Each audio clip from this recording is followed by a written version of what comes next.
नमस्कार सभी उपस्थित फ्लैट बायर्स सबका स्वागत है।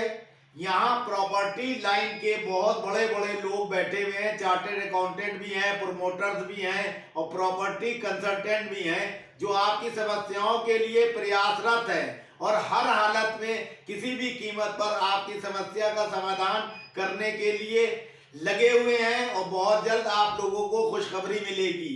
हमारे बीच नोएडा विधानसभा क्षेत्र के लिबरल पार्टी ऑफ इंडिया के प्रत्याशी ध्रुव अग्रवाल भी उपस्थित हैं। वो पेशे से चार्टेड अकाउंटेंट हैं, कंपनी सेक्रेटरी हैं, समाज सेवक हैं और अधिवक्ता भी हैं। उनकी ये पूरी टीम आप बायर्स की सेवा करने के लिए तत्पर है। तो आइए हम एक एक करके जो है सबके विचार जानेंगे कि कौन व्यक्ति क्या हैसियत रखता है और वो बायर्स के लिए क्या करेगा। सबसे पहले मैं अनिल अग्रवाल जी से जानना चाहेंगे कि मेन समस्या कहां से पैदा हुई और इस समस्या का समाधान सटीक तरह से कैसे हो सकता है। अनिल जी, आप अपने विचार रखें। देखिए, 2010 में जब इन बिल्डर ने, जैसे जेपी है, लॉजिक्स है, ये बड़े बड़े बिल्डर हैं और हर तरह से सामर्थ्यवान हैं। जब आप एक चीज बताइए, एक लैंड इन्होंने खरीद ली, अलॉटमेंट करा ली, उसके बाद में ये ऐड देते हैं एक अखबार के माध्यम से, लीडिंग न्यूज़पेपर के माध्यम से, और जो आम पब्लिक है, जो रीडर है उस न्यूज का, वो ये प्रिजम्पशन लेके चलेगा कि लैंड तो इन्होंने खरीद ली, अब ये उस पर बुकिंग कर रहे हैं, राइट। अब नोएडा अथॉरिटी से ही देख लीजिए, पहली सेटिंग इन्होंने ये करी कि नोएडा अथॉरिटी का पेमेंट तो कर दो 5 या 10 सालों में, है, और उसके बाद में उन्होंने पैसा इकट्ठा बाहर से इकट्ठा करना शुरू कर दिया। अब वो फेल कैसे हो गया? थोड़ा सा इसमें दिमाग लगाएगा कोई भी आदमी अकाउंट्स का, फेल हो ही नहीं सकता इसमें।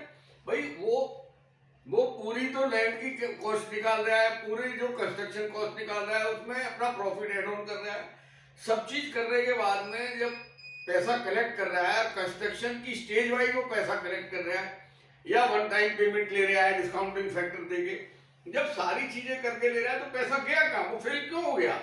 वो फिर इस होने का सीधा मतलब है कि उसने बोगस बिल डाले, झूठे खर्चे डाले, कैश को वहां से निकाला और दूसरा काम ये करा कि दूसरे प्रोजेक्ट खरीदने शुरू कर दिए, दूसरी जगह लैंड खरीदनी शुरू कर दी। अब ये इस तरह का डायवर्जन ऑफ फंड्स, वो कहते हैं हम फॉरेन से इतने ऑडिट करा दो, हम खुद चार्टर्ड अकाउंटेंट है। जो कलरेबल डिवाइस यूज करके बोगस एक्सपेंसिव डाले जाएंगे उसे कौन पकड़ लेगा? कोई भी नहीं पकड़ सकता। फिर लॉस कहां से हो गया? वो लॉस थोड़ी है, वो तो फैब्रिकेटेड लॉस है। इन बिल्डरों को पकड़ के इनकी पर्सनल बैलेंस शीट मंगाई जाए। अभी जेपी ने देख लो, जेपी ने कितनी एसेट्स और बना ली इसी पीरियड में, हैं? इंस्टीट्यूट बना लिए, जेपी अपनी लैंड के अंदर वहां हॉस्पिटल बना लिए। ये कहां से पैदा हुए हैं? कैश कहां से आया जिसमें डोनेशन आए हुए? कोई इंडस्ट्री इन्हें डोनेशन दे देगा?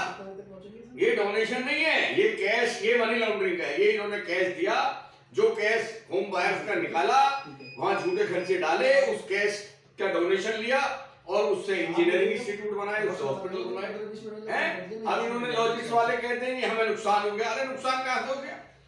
अरे इनकी पर्सनल बैलेंस शीट मंगाओ, इन्होंने पर्सनल एसेट क्रिएट कर रखी है, वो सारी एनसीएलटी में जानी चाहिए, वो सारी जब्त होनी चाहिए। देखो ये बना के देते हैं, नहीं देते फ्लैट।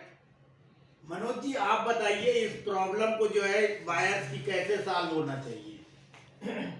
प्रॉब्लम तो देखो भाई साहब, सॉल्व ऐसे होना चाहिए, जो भी आज की डेट में लैंड लेता है वो पैसा केवल उसी पर्पस के लिए यूज हो, तब तो आगे काम बढ़ सकता है। बायर्स को टाइम से प्रोजेक्ट मिलेगा, उनकी कॉस्टिंग भी कम आएगी, बिल्डर्स की कॉस्टिंग भी कम आएगी। जब टाइम से पैसा मिलेगा तो बिल्डर्स का भी नाम होगा और बायर्स को भी अपने टाइम से मिल जाएगा, तो उनको भी अपने जो जितने भी लोन्स वगैरह लेते हैं अपने, पता चला 10-10 साल तक उनको फ्लैट्स मिलते नहीं है। 1 करोड़ में एक फ्लैट खरीदा, पता चला 1 करोड़ से ज़्यादा का ब्याज उनको पेमेंट करना पड़ रहा है, फिर भी किराए पर ही रह रहे हैं। तो इस चीज़ का कोई यूज़ नहीं हो रहा। मतलब सब लोग अपना डाइवर्जन ऑफ फंड करके केवल अपने लिए पैसा यूज़ कर रहे हैं और कुछ नहीं कर रहे हैं। तो इसलिए बेटर है कि जिस पर्पस के लिए फंड आता है उसी पर्पस के लिए फंड यूज हो, तभी फायदा है, वरना कोई फायदा नहीं है जी। आशीष अग्रवाल जी, आप बताएं, आप भी प्रॉपर्टी के मामले में एक्सपर्ट हैं, आप बताएं। आप यहाँ जो यहाँ नहीं आने का आपका दोबारा क्या जो? नमस्कार दोस्तों, मेरा नाम आशीष बंसल है और मैं पिछले 5 सालों से नोएडा, ग्रेटर नोएडा में व्यापार करता हूँ प्रॉपर्टी का। मेरी कंपनी का नाम है प्रॉपर्टी नेटवर्क प्रो और मैं एक UP RERA certified real estate consultant हूँ। ये रेरा की जरूरत कब आई? रेरा की जरूरत जब आई जब बिल्डर्स का डिफॉल्ट बढ़ता जा रहा था, प्रोजेक्ट्स बन नहीं रहे थे। तो गवर्नमेंट ने क्या करा, गवर्नमेंट ने एक रेगुलेटरी बॉडी लेकर आए जिसको बोला गया RERA, real estate regulatory authority. 2016 के बाद जितने भी प्रोजेक्ट्स आए हैं उसमें इस तरह के प्रोविजन करे गए हैं, जैसे कि नमस्कार दोस्तों, मेरा नाम आशीष बंसल है और मैं पिछले 5 सालों से नोएडा, ग्रेटर नोएडा में व्यापार करता हूँ प्रॉपर्टी का।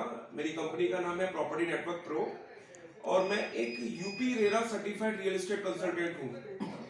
ये रेरा की जरूरत कब आई? रेरा की जरूरत जब आई जब बिल्डर्स का डिफॉल्ट बढ़ता जा रहा था, प्रोजेक्ट्स बन नहीं रहे थे। तो गवर्नमेंट ने क्या करा, गवर्नमेंट ने एक रेगुलेटरी बॉडी लेकर आए जिसको बोला गया RERA, real estate regulatory authority. 2016 के बाद जितने भी प्रोजेक्ट्स आए हैं उसमें इस तरह के प्रोविजन करे गए हैं, जैसे कि मनोज जी ने बताया कि फंड का डाइवर्जन होता था। बिल्कुल फंड का डाइवर्जन होता था, अब वो डाइवर्जन रुक गया है। रुक कैसे गया है? रेरा में ये प्रोविजन है कि 70% पैसा आपको रेरा के अकाउंट में ही रखना होगा, उसी अकाउंट में रखना होगा, वो आप डाइवर्ट नहीं कर सकते। ठीक है, इसी तरह से और भी काफी सारे इस तरह के क्लोजेस लेकर आए हैं ताकि बिल्डर को पकड़ा जा सके, बांध के रखा जा सके। जो जी, अब आप बताइए कि आप क्या करेंगे, यहाँ बायर्स जो समस्या से घिरे हुए हैं इनका समाधान कैसे करेंगे जनप्रतिनिधि बनने के बाद? देखिए, मैं सभी 46, 47 और जो अपने 105, 108 और सभी 107 सभी सेक्टरों के आए हुए फ्लैट बायर्स का स्वागत करता हूं और उनकी सारी समस्याएं मैंने सुनी हैं। और आज से नहीं, मैं जब से 5 साल से तो ये रेरा एक्ट के लिए लड़ाई लड़ रहा हूँ। उससे पहले यूपी अपार्टमेंट एक्ट के लिए हमने लड़ाई लड़ी थी और पूरे देश के अंदर यूपी अपार्टमेंट एक्ट लागू हुआ और 2012 में इस उत्तर प्रदेश की असेंबली ने पास करके 2012 से यूपी अपार्टमेंट एक्ट लागू कर दिया। लेकिन ये नोएडा अथॉरिटी है, इसने 2014 तक, जब तक हम लोग सुप्रीम कोर्ट नहीं गए, यूपी अपार्टमेंट एक्ट लागू नहीं किया, जिससे कि रेजिडेंट को अधिकार मिल सके। और उनको मेंटेनेंस के नाम पे लूटते रहे और उनको कवर्ड एरिया और कम एरिया देते रहे। उसके बाद में इन्होंने धन का डाइवर्जन शुरू किया। हमने रेरा की लड़ाई लड़ी और रेरा के लिए मैंने कौन कौन सी जगह, हर जगह कंज्यूमर बॉस के अंदर हमने बड़े बड़े दिल्ली के विज्ञान भवन में मैंने स्पीच दी और सारी जगह। लेकिन उसके बाद रेरा आया, लेकिन उसको भी लागू नहीं किया जा रहा है। रेरा की आरसी इशू हो गई है, जाने कितने लोग, उसके बावजूद बिल्डर से रिकवरी नहीं हो रही है, यानी उसके दांत निकाल दिए गए हैं। जो रेरा है, रेरा के अंदर एक्शन नहीं हो रहा है और इसी वजह से मैं लड़ाई लड़ता रहा हूँ और मुझे लगता है जब तक नहीं है, और आज से नहीं, मैं जब से 5 साल से तो ये रेरा एक्ट के लिए लड़ाई लड़ रहा हूँ। उससे पहले यूपी अपार्टमेंट एक्ट के लिए हमने लड़ाई लड़ी थी और पूरे देश के अंदर यूपी अपार्टमेंट एक्ट लागू हुआ और 2012 में इस उत्तर प्रदेश की असेंबली ने पास करके 2012 से यूपी अपार्टमेंट एक्ट लागू कर दिया। लेकिन ये नोएडा अथॉरिटी है, इसने 2014 तक, जब तक हम लोग सुप्रीम कोर्ट नहीं गए, यूपी अपार्टमेंट एक्ट लागू नहीं किया, जिससे कि रेजिडेंट को अधिकार मिल सके। और उनको मेंटेनेंस के नाम पे लूटते रहे और उनको कवर्ड एरिया और कम एरिया देते रहे। उसके बाद में इन्होंने धन का डाइवर्जन शुरू किया। हमने रेरा की लड़ाई लड़ी और रेरा के लिए मैंने कौन कौन सी जगह, हर जगह कंज्यूमर बॉस के अंदर हमने बड़े बड़े दिल्ली के विज्ञान भवन में मैंने स्पीच दी और सारी जगह। लेकिन उसके बाद रेरा आया, लेकिन उसको भी लागू नहीं किया जा रहा है। रेरा की आरसी इशू हो गई है, जाने कितने लोग, उसके बावजूद बिल्डर से रिकवरी नहीं हो रही है, यानी उसके दांत निकाल दिए गए हैं। जो रेरा है, रेरा के अंदर एक्शन नहीं हो रहा है और इसी वजह से मैं लड़ाई लड़ता रहा हूँ और मुझे लगता है जब तक असेंबली के अंदर और जब तक जनप्रतिनिधि नहीं चाहेंगे, हम लड़ाई लड़ते हैं। इनके ब्याह पे हमने धरना दिया, जेपी अमन के अंदर हमने धरना दिया। हमारे जो डेंटिस्ट वो है, उनके फ्लैट थे, हमारे खुद सीए के सबसे रेस्पेक्टेड प्रोफेसर है डॉक्टर गिरीश आहूजा जी, उनके फ्लैट जेपी में फंसे हुए हैं। हमारे पास चेयरमैन है अनिल अग्रवाल जी, जो अभी बोल रहे थे NIRC, उनके फ्लैट फंसे हुए हैं। हम लोगों ने क्लाइंटों को दिए। मैं आपको विश्वास दिलाता हूं कि आप मुझे भारी मतों से विजयी बनाइए। विधानसभा में आते ही सबसे पहले उनके ऐसा प्रस्ताव पारित किया जाएगा कि इन बिल्डरों की नाक में नकेल डाल के उनकी व्यक्तिगत संपत्ति और रेरा को, यूपी अपार्टमेंट एक्ट को वास्तव में लागू किया जाएगा। और बायर्स को मैं आप सभी को, जितने आप लोग आए हैं, मैं आपका धन्यवाद करता हूं। कोरोना के बावजूद आप लोग आए, बाहर आए, मैं आपसे संपर्क बनाए रखूंगा, लेकिन आप आवाज देंगे 24 घंटे। आज भी मैं शामिल हूँ, जीत हार एक अलग बात है, लेकिन मैं हमेशा आपके साथ हूँ। केस मैंने अंसल बिल्डर के खिलाफ भी कर रखा है हाई कोर्ट में मेरे सिग्नेचर से, और इसीलिए बार बार बिल्डर्स एसोसिएशन फोनोवा मेरे को 12 साल से लगातार चुन के ज्यादा से ज्यादा वोटों से जिता रही है। लेकिन फिर भी हम असमर्थ पा रहे हैं कि जब तक हमको ये असेंबली की पावर नहीं मिलेगी तब तक हम आपकी सारी समस्या समाधान नहीं कर सकते। आप सबसे हाथ जोड़ के निवेदन है, आप हमको वोट दो, आप विधायक बनाओ, मैं आपको फ्लैट दिलाऊंगा। धन्यवाद।